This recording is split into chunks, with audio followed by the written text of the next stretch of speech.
জাপানি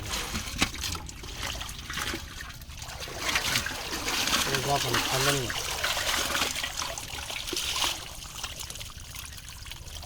দুটা তুলন মিলাই কয় কেজি দিবা দেনি এটা দিনি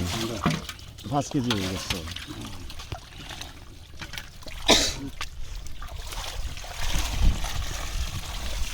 মাছ দিবা কোটি নাও 7-8 কেজি দিলাম না এই যে 7.5 কেজি কয় কেজি ভাই 7.5 কেজি আর আধা কেজি দিই নাকি 8 কেজি দিতেন হুম 7.5 কেজি আর আধা 8 কেজি হইতেছে না হ্যাঁ 8 কেজি 8 কেজি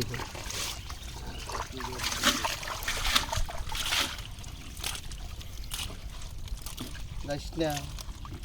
আমি রাখি না ফল ফেরা জায়গা তারা এক কিলো সাড়ে দিন